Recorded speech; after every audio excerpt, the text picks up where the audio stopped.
Causa y efecto, esta noche la ley de víctimas aprobada por unanimidad.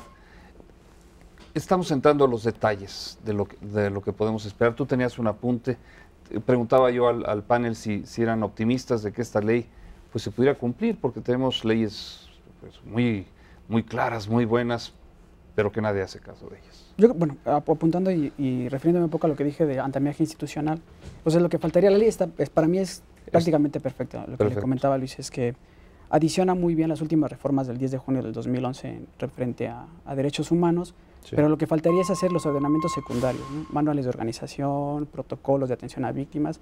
Esa es la segunda parte que falta y faltaría instrumentar. O sea, ahí es donde habría que ver, donde hacer los detalles finos, ¿no? Para que esta ley pueda tener los efectos que se...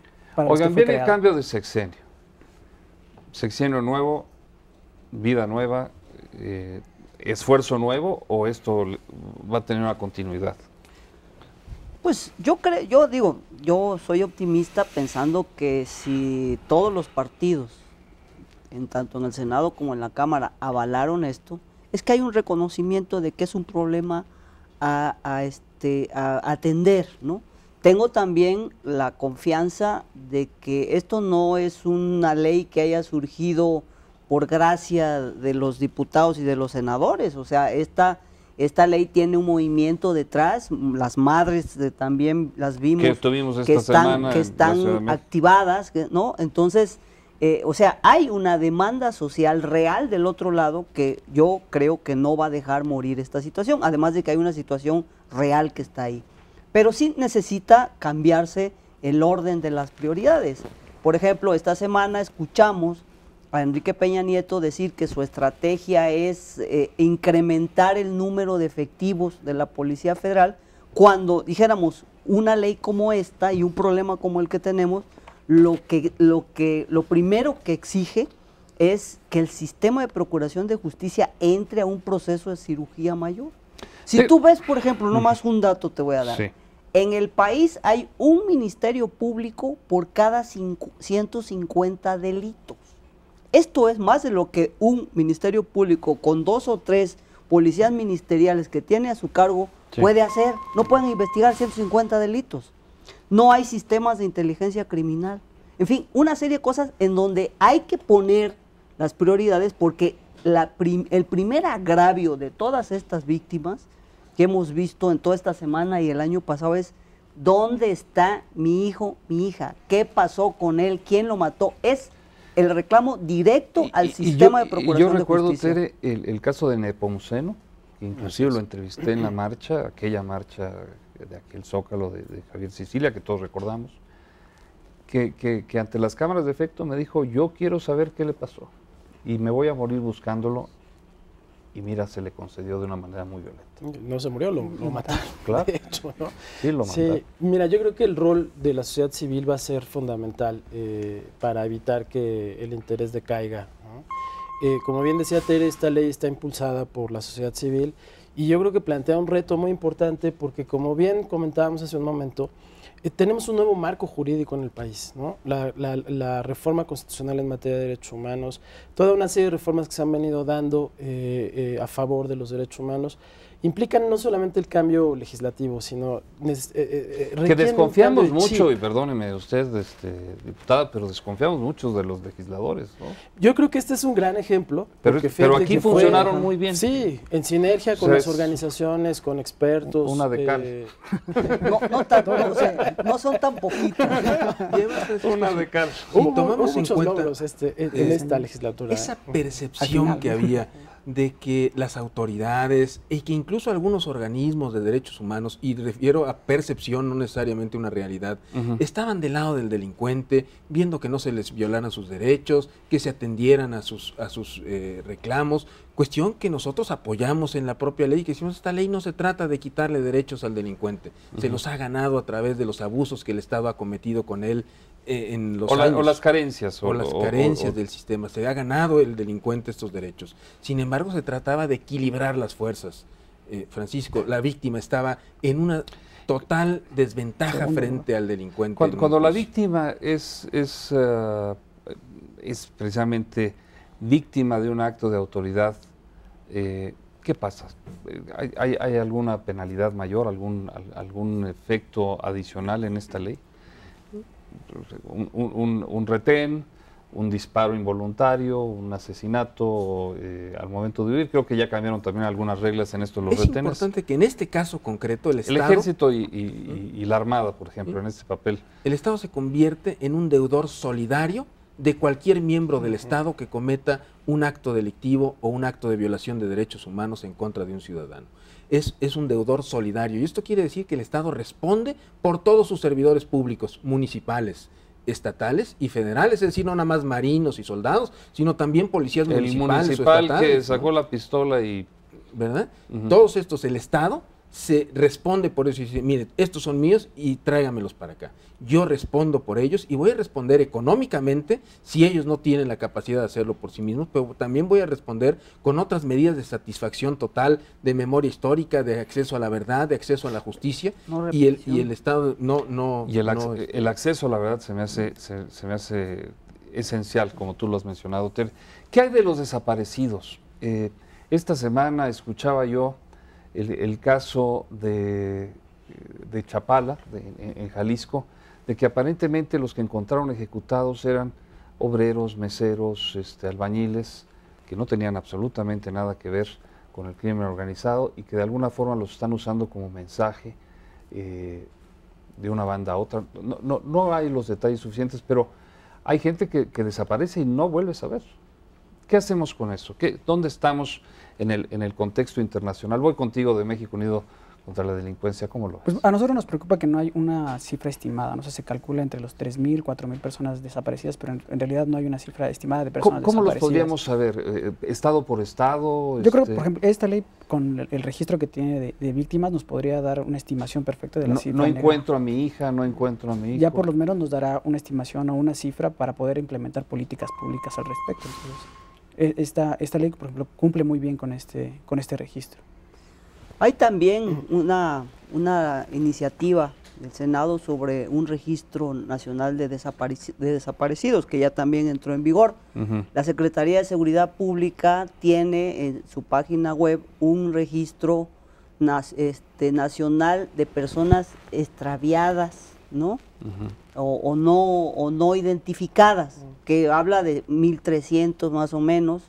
Se me hacen pocos. Son pocos. Simplemente te puedo decir que en una sesión de trabajo que tuvimos con un ex procurador del estado de Veracruz, él habló, dato que dio, de 5.000 mujeres desaparecidas en la entidad. En Veracruz nada más. Ahora, no todas habían desaparecido ahí, las familias habían manifestado su desaparición ahí, pero otras habían desaparecido en otras entidades.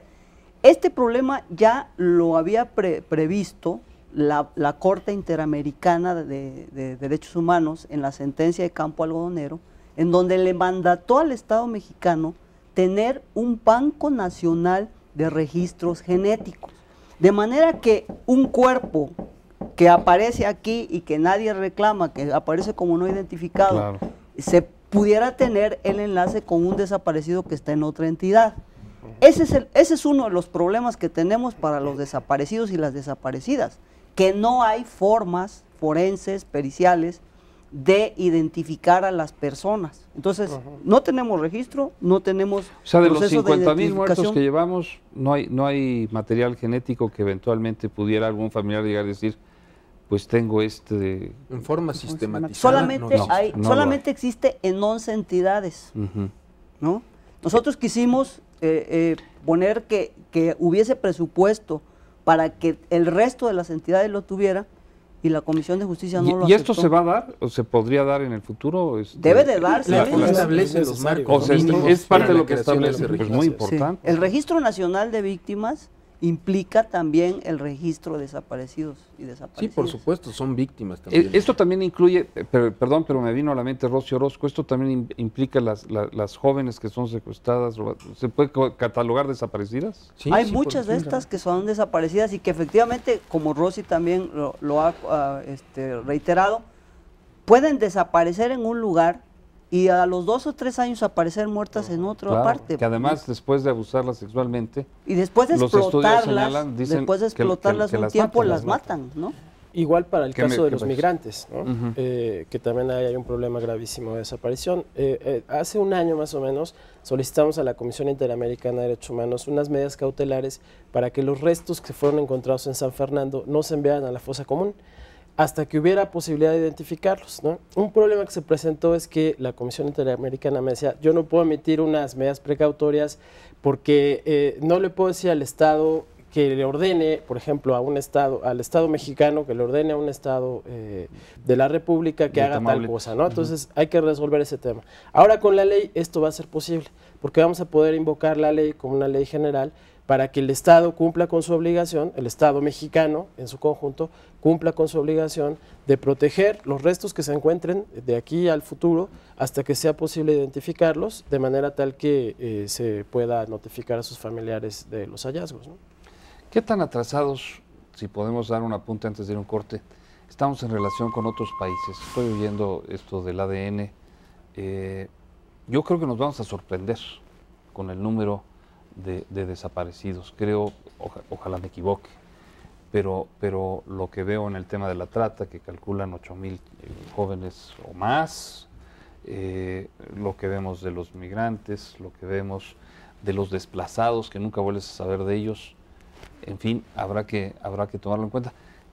¿Cómo estamos en relación con nuestros vecinos en América Latina, con una potencia como es en Estados Unidos? ¿Hay algo parecido? ¿Tenemos algunos ejemplos de algunas otras naciones o estamos lamentablemente por la situación de violencia en la que estamos inmersos, pues aplicando nuevas medidas? ¿Somos precursores de este tipo de leyes y de acciones? No, o sea, yo te diría que México a nivel internacional está considerado como uno de los países con gran nivel de atraso en lo que son servicios periciales y forenses. De hecho, desde hace mucho tiempo las instituciones humanitarias como Cruz Roja y otras le han señalado al Estado mexicano que tenga formas de identificación de restos humanos o de cadáveres más expeditas, porque antes de la guerra del narco había un promedio de 2,000 a 3,000 cadáveres que las autoridades mexicanas echaban en la fosa común anualmente. Esta cifra debe de haber estado multiplicada por 3 o 4 veces durante estos años, porque tú sabes que hay entidades como Nuevo León, en donde ya la morgue está saturada y han debido de rentar trailers refrigerados para meter cadáveres. Entonces, y el problema se resolvería con sistemas expeditos. Claro, si nos comparas con Guatemala, El Salvador y toda esta cosa, nosotros estamos ahí más o menos, pero por ejemplo Costa Rica tiene un Banco Nacional de Datos Genéticos. En Estados Unidos se usa, se supone que en México estamos desde hace 2 o 3 años en la negociación con el famoso Codex, ¿no? Que es el que usan en los Estados Unidos, pero son muy pocas entidades las que lo implementan. Creo que una de ellas es Nuevo León, ¿no? Que ya comenzó a utilizarlo, pero hay muchísimas otras donde no existe. En síntesis, falta mucho por hacer. Y te voy a decir una cosa, a mí me parece que este evento, este episodio de nuestro país es una especie de holocausto, en el que además estamos mostrando lo poco que valen los derechos de la ciudadanía en México, lo precario que están los derechos humanos. La vida no vale nada. Y que la vida no vale nada. Entonces, efectivamente, creo que por eso es algo en lo cual tenemos que trabajar, porque tenemos que tener dignidad en la vida y en la muerte, porque eso es lo que humanitariamente debe de ser, ¿no? Tengo que hacer una nueva pausa, causa y efecto, ley de víctimas esta noche. Regresamos.